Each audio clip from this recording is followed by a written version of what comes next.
양해 부탁드리겠습니다. 이 이야기를 시작하기 위해서는 제 과거에 관한 이야기를 잠깐 해야 할 것 같아요. 사실 저에겐 22살부터 29살까지 사귄 남자친구가 있었습니다. 8년 정도 만난 남자친구였죠. 지금은 헤어졌지만 말이에요. 제 나이가 29살이 되던 해에 남자친구는 중소기업을 다니다가 중견기업으로 이직을 하게 되었어요. 아무래도 회사의 레벨을 한 단계 높여서 이직을 하는 것이라 그런지 그 과정을 많이 힘들어했습니다. 피곤하다는 말을 입에 달고 살았거든요.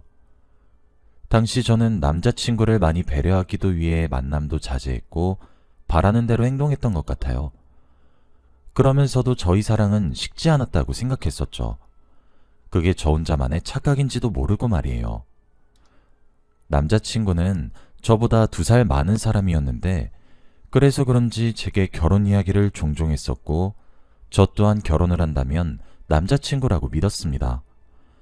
남자친구가 일방적으로 많이 피곤했기 때문에 만남을 자제하다가 오랜만에 만나면 여행을 가기도 했고 보통의 연인들처럼 사랑을 하고 추억도 만들고 그런 일들을 다 하기도 했었거든요. 그런데 하루는 평일이었는데 남자친구의 출근 시간쯤에 문자 메시지가 한 통이 왔어요. 우리 그냥 헤어지자라고 말이에요. 당연히 저는 문자를 보자마자 너무 놀래서 전화를 걸었지만 남자친구는 제 전화를 거절하고 받지 않았죠. 그리고는 제게 새로운 문자를 보냈더군요. 네가 지금 나처럼 돈을 버는 직장인이었으면 얼마나 좋았을까? 더는 못 만날 것 같다. 헤어지자. 사실 저는 그때 대학원생이었습니다. 제가 하고자 하는 분야에 있어서 저는 석사와 박사학위가 필요하다고 판단했고 그때 박사학위를 따던 애였거든요. 종종 남자친구는 제가 오랜 기간 공부에 공을 들이는 것에 불만을 표시하곤 했었어요. 지금까지 공부하면 우린 언제 돈 모아서 결혼하냐고 핀잔을 주기도 했어요. 하지만 그럼에도 불구하고 제 도전을 항상 응원해줬던 사람이었기 때문에 제가 우리 관계에 발목을 잡는다고는 정말 상상치도 못했었거든요. 그런데 남자친구는 그게 아니었던 것인지 우리가 만난 8년이나 되는 시간들은 2통의 짧은 문자 메시지로 정리를 하더군요. 처음엔 너무 믿어지지가 않아서 장난인 줄 알았어요. 권태기인가 걱정이 되어서 찾아도 가보고 기다리겠다고 구질구질하게 연락도 했었죠. 진짜 제 스스로가 구차하고 비참하다는 생각이 들 정도로 남자친구에게 매달렸지만 제게 돌아오는 대답은 단호한 거절이었습니다. 이렇게 행동하는 제가 너무 진절머리 난다고 이야기하는 남자친구의 표정은 이미 저와 사랑을 속삭이던 그 눈빛이 아니더군요. 정말 지긋지긋하다는 눈빛으로 저를 내려다보는데 거기서 저는 더 이상 어떠한 행동도 할 수 없겠더군요.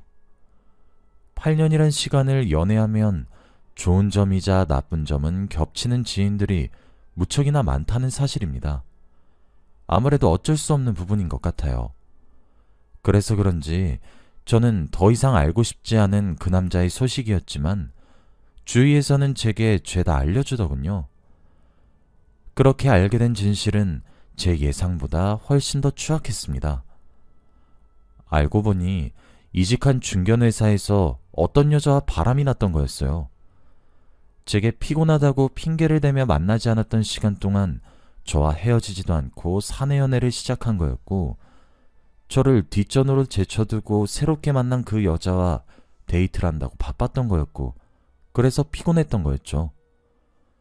그러다 결국 저를 정리하기로 했고 제게 헤어지자고 문자 메시지를 보낸 거였고요.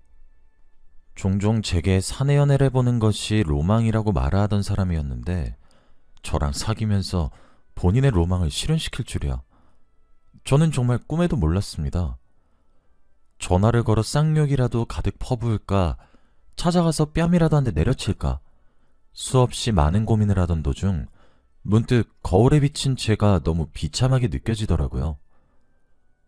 그 사람은 제가 얼마나 괴로울지 신경조차 쓰지 않고 새롭게 만난 여자와 사랑을 속삭일 건데 제가 그 앞에 나타나 깽판을 치든 난리를 치든 저만 비참해질 뿐일 거란 생각이 들더라고요. 그래서 죽기 살기로 공부하기 시작했습니다. 제 인생을 성공하고 싶어서이기도 했지만 그렇게라도 어딘가에 매달리지 않으면 정말 죽을 것만 같았거든요. 저는 생각보다 아주 빠르게 박사학위를 딸 수 있게 되었고 제가 원하는 곳에 취업까지 성공할 수 있게 되었습니다. 솔직히 헤어진 남자친구에게 고마울 정도로 제 성과가 좋더라고요. 어이없는 이별을 통해 제가 정말 독해질 수 있었고 그 독함을 공부에 풀어 성공하게 된 것이라 생각이 들어서요. 아무래도 박사란 직위를 가지고 취업 전선에 뛰어들게 되니 좋은 곳에서 스카우트 제의도 오더군요. 솔직히 아주 좋은 조건으로 들어온 대기업에서의 스카우트 제의를 수락했고 그렇게 한 3년이 흘렀어요. 그 사이 저는 승진도 할 수 있게 되었고 제가 맡게 된 프로젝트도 몇 개 생겼습니다. 직장을 가지고 생활이 여유롭다는 것은 참 행복하더라고요. 사실 제가 지금 다니고 있는 대기업에 입사한 이유는 헤어진 남자친구 때문이었어요. 아무래도 오랜 기간을 만나서 그런지 저도 그 사람에게 영향을 조금 많이 받았었어요. 어린 나이일 때부터 만나게 되었으니까요. 그래서 제가 일하는 업종은 제 전 남자친구가 일하는 업종입니다. 저는 그 사람보다 더 나은 사람이 되고 싶었고 그 사람이 다니고 있는 기업보다 한 단계 더 높은 곳에 취직한 거였어요. 그래서였을까요? 저희 회사에 협력 요청건이 들어오게 되었습니다. 그 협력 요청건은 헤어졌던 그 사람의 회사로부터 들어온 파견 근무 제안서였죠. 계약 기간은 8개월 정도였고 조금 큰 프로젝트를 시행하는 거였어요. 대신 저희 회사에서 직원 몇몇이 파견을 나가야만 했죠. 무슨 생각이었을지 모르지만 저는 제가 자원했습니다. 그렇게 제가 파트너십으로 가는 것으로 결정이 나고 난 뒤 한참을 후회했어요. 아직 그 사람을 못 잊은 것은 아니었는데 혹시라도 마주치게 되면 어쩌려고 이랬을까 하는 생각부터 들었고 아직도 미련이 남은 건가 싶으면서 제 스스로가 조금 못나 보이기 시작하더라고요. 그래도 그 중에서 조금의 긍정을 찾으려고 애를 썼습니다. 파트너십으로 가게 되었을 때 그 계약서상에서는 제가 원래 다니던 곳에서도 월급이 따로 나오고 파트너십으로 가게 된 회사에서도 월급이 따로 나와서 솔직히 8개월 동안 벌 돈이 짭짤하더라고요. 게다가 저희 두 회사의 프로젝트가 성공했을 시 받을 수 있게 되는 성과금 또한 만만치 않기도 했고요. 제게 들어올 돈만 생각하자고 명심을 한 뒤 파견을 나가게 되었습니다. 그렇게 가게 된 그 사람의 회사에 도착했어요. 도착한 첫날 앞으로 함께 일할 부서원들에게 인사를 하기 위해 부서를 찾았을 때 정말 우연의 일치인지 무슨 운명의 장난인지 헤어졌던 남자친구인 그 사람이 그 부서의 구성원이더군요. 두 눈을 동그랗게 부릅뜨고 저를 마치 귀신이라도 본 것 마냥 쳐다보는데 당연히 놀랄 수밖에 없죠. 저도 이쪽 업계가 좁다고 생각했고 그 사람이 다니고 있는 회사란 사실을 알고는 있었지만 진짜로 마주칠 줄이야. 심지어 8개월간 함께 일할 줄이야. 정말 예상치도 못했었거든요. 하지만 조금 걱정이 되기도 했어요. 마치 제가 그 사람을 못 잊어서 쫓아온 것처럼 비춰질까 싶어서요. 정말 그렇게 착각한다면 너무 화가 날 것 같았죠. 그래도 제가 조금 어깨를 으쓱할 수 있었던 이유는 그 사람보다 늦게 취업했지만 제가 더 좋은 곳으로 더 좋은 직급으로 취업을 해서 그 사람의 회사에 제가 파견을 나왔다는 점이었죠. 심지어 제가 파견 나가는 저희 팀들의 대표였고요. 이게 무슨 말이냐면 그 사람이 제게 직접 상급자 대우를 해야 된단 말이거든요. 그렇게 앞으로 잘 부탁드린다는 형식적인 인사를 나누고 제가 8개월 동안 사용할 사무실에 짐을 풀고 있었습니다. 똑똑똑 노크 소리와 함께 그 사람이 후다닥 제 사무실로 들어오더니 블라인드까지 쳐서 창문을 가리더군요. 그리고 제게 으르렁거리며 따지고 들기 시작했어요. 너 미친 거 아니야? 지금 여기가 어디라고 따라? 너? 지금 너라고 하셨습니까? 저기요, 김 대리님. 저도 제가 다니던 회사에서 어거지로 입장으로 출장 보낸 거예요. 저라고 그쪽 역겨운 얼굴을 8개월간 마주치고 싶어서 내려왔겠어요? 대체 무슨 자신감으로? 당장 내 방에서 꺼지고 앞으로 상급자 대우 제대로 하셔야 할 겁니다. 불이익 받기 싫다면 말이에요. 전 엄연히 그쪽 상급자로 대기업에서 파견된 사업 파트너고요. 너는 제가 맡게 될 프로젝트 팀 일개 부서원이고요. 아셨어요? 한껏 비꼬면서 저는 그 사람을 위아래로 훑어보기까지 했죠. 아무 말도 못하는 그 사람의 표정을 보는데 진짜 너무 통쾌하더라고요. 분해서인지 자존심이 상해서인지 부들부들 떠는 그 사람을 보며 제가 한마디를 덧붙였죠. 이제 나가주실래요? 보시다시피 짐을 마저 풀어야 하는데 좀 많이 거슬리네. 얼굴을 빨갛게 물들이고서는 쿵쿵거리며 사무실 방문을 열고 나가는데 진짜 어찌나 통쾌하던지. 솔직히 회의라거나 뭔가 함께 일을 해야 할 때 제가 헤어진 남자친구를 들들 볶은 건 사실이긴 합니다. 공적인 이유로 그 사람의 일처리가 미흡하기도 했지만 사실 사감이 많이 섞이긴 했죠. 저도 감정이 있는 사람이다 보니까 묻었다고 생각했던 과거 제 자신이 삭혔던 분노와 억울함이 그 사람 얼굴을 쳐다보고 있자니 다시 고개를 스물스물 들더라고요. 그런데 이제 제게는 합법적인 권력이 생겼는데 굳이 이용하지 않을 이유는 없잖아요. 그래서 갈궜습니다. 실수할 때만 기다렸다가 아주 무섭게 말이에요. 제가 그럴 때마다 그 사람은 아무 말도 못했어요. 본인이 업무적으로 실수한 것조차 사실이었고 제가 상급자였으니까요. 속수무책으로 당하는 그 사람을 보니 솔직히 통쾌하지 않았다면 거짓말일 겁니다.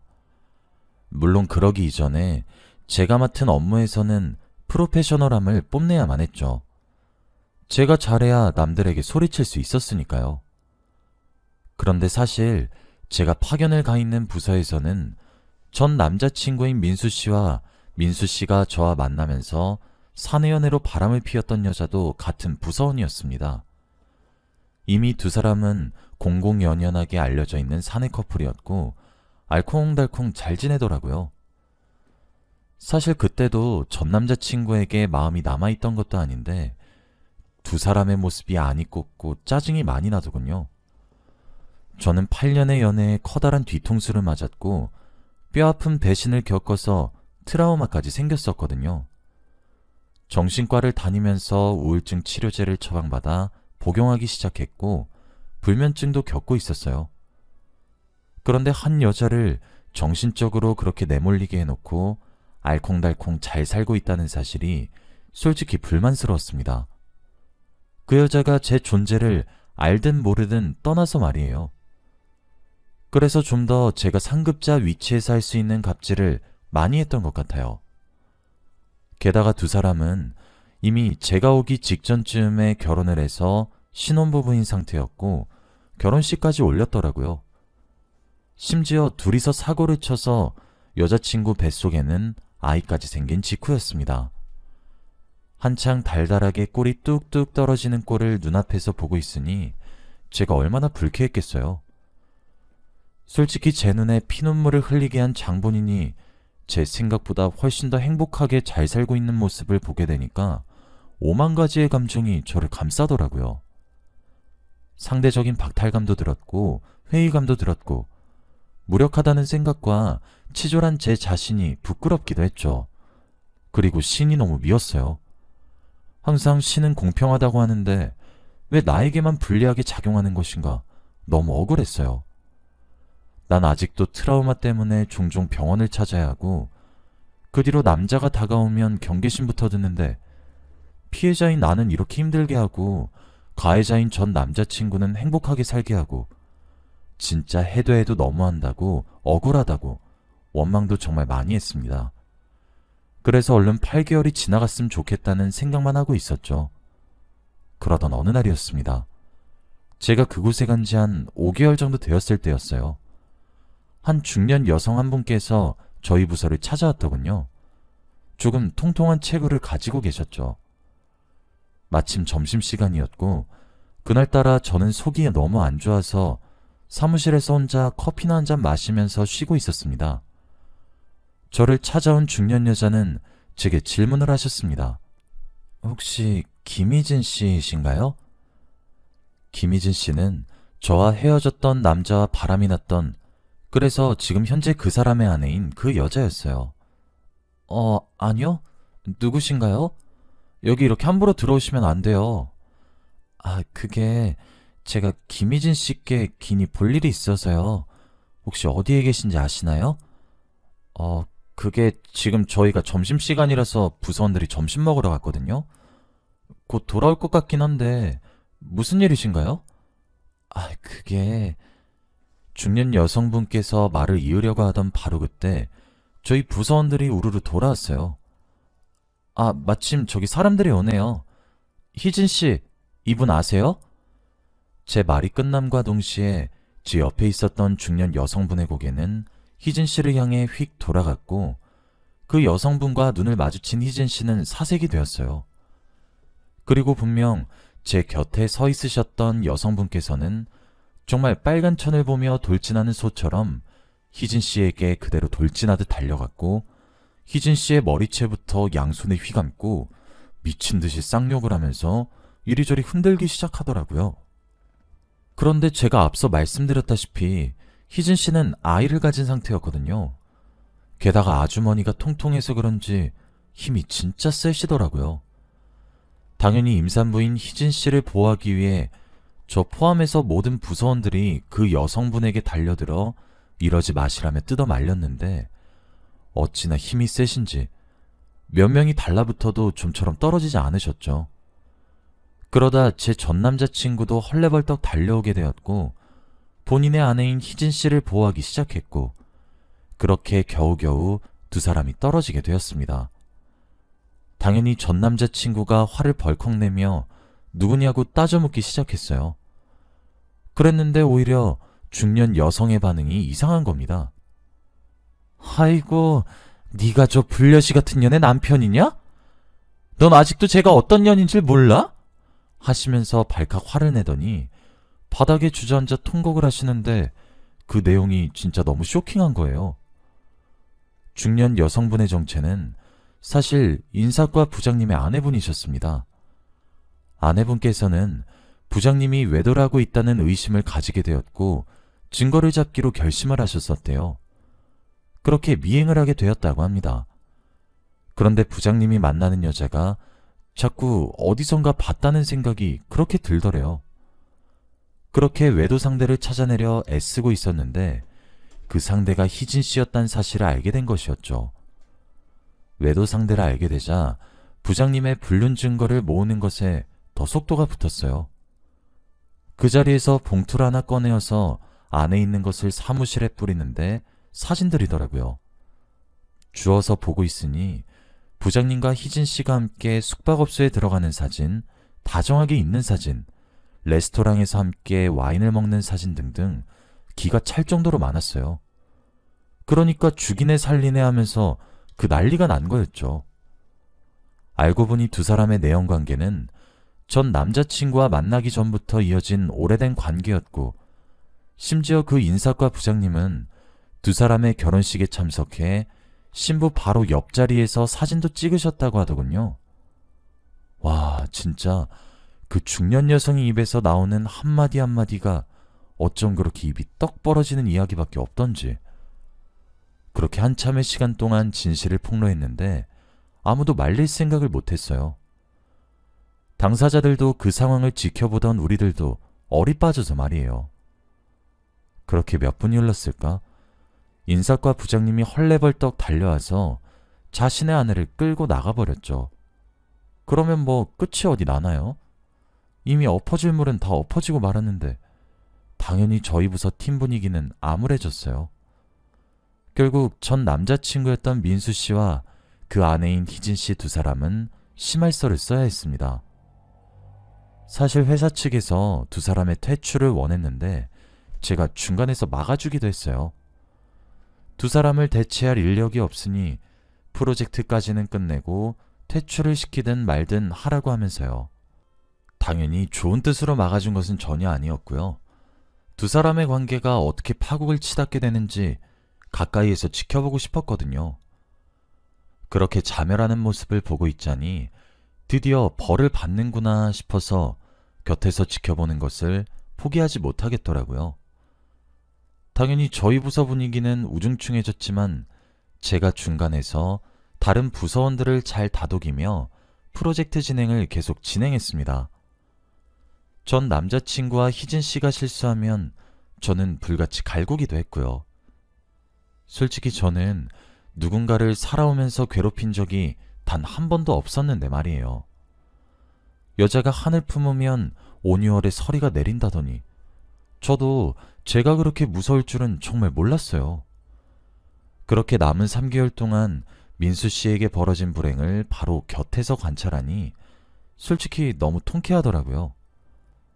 그렇게 저는 즐겁게 8개월간의 파견 생활을 마무리하고 원래 다니던 회사에 복귀했습니다. 물론 프로젝트 또한 성공적으로 끝마치게 되었고요. 그런데 한 달 전 파견 생활하며 친해졌던 부서 동생에게서 연락이 왔어요. 유달리 저와 죽이 잘 맞았던 동생이라서 제 파견 생활을 마치고 난 이후 둘이서 맥주 한잔하면서 그냥 언니 동생 하기로 했었거든요. 언니, 대박 소식 알려줄까? 응? 뭐길래 갑자기 이렇게 호들갑이야? 희진 씨 기억나지? 왜 인사과 부장이랑 불륜 저질렀다가 머리채 잡힌 여자. 그 여자 그때 민수 씨랑 결혼하고 나서 임신했었잖아. 근데 얼마 전에 출산했거든? 근데 흑인이 태어났대. 라고 하더라고요. 솔직히 그 정도쯤 되니까 전 남자친구인 민수 씨가 불쌍해질 정도였어요. 씨는 공평하다고 하더니 정말 그 사람에게 벌을 줘도 아주 단단히 주는구나 싶기도 했고요. 동생 말에 따르자면 결국 희진 씨는 제 파견 업무가 끝나고 난 뒤 부랴부랴 퇴사했다더군요. 이미 아이가 생겨버려서 민수 씨는 불륜을 눈 감아주려고 했던 모양이고요. 그렇게 출산한 아이가 흑인이라 결국 이혼 소송 중이라고 하더라고요. 그래서 정말 그 이야기를 들으면서 저도 착하게 살아야겠다고 다짐하고 있던 도중이었어요. 며칠 전에 민수 씨로부터 연락이 한 통 왔더라고요. 아무래도 제가 그 사람의 회사에 파견을 가게 되면서 제 연락처를 부득이하게 알려야 했어요. 그래서 그런지 제게 연락을 해왔더군요. 자기 자신이 8년 만난 저와 좋지 않게 헤어지고 제 가슴에 대못을 박아서 이런 벌을 받는 것 같다고, 너무 힘들다고 만나서 술 한잔하지 않겠냐고 문자 메시지가 왔더라고요. 저는 답장을 해줬어요. 그럼 그렇게 쓰레기같이 행동하고 잘 살 줄 알았니? 2번 다시 연락하지 마. 하고 말이에요. 손 안 대고 코를 푼 느낌이 없지 않아 들긴 하지만 정말 속이 다 후련했습니다. 여러분들은 제가 조금 못됐다고 느끼실지 몰라도 저는 그 사람이 철저하게 벌을 받은 것만 같아 그저 기뻐요. 맺혔던 한이 풀려서인지 저는 우울증 약도 많이 줄어들었고 불면증도 참 많이 나아졌습니다. 여기까지가 제 이야기였습니다. 사람 눈에 피눈물 흘리고는 못 산다더니 정말 씨는 공평한 것만 같아요. 그 사람에게 참 적합한 벌을 내려준 것만 같아서 통쾌하기 그지없네요. 저도 이제 제 트라우마를 벗어날 수 있게 될 것 같아 기대가 되기도 합니다. 이젠 저도 용기를 내서 새로운 사람을 만날 수 있을 것 같거든요. 긴 이야기 들어주셔서 고맙습니다.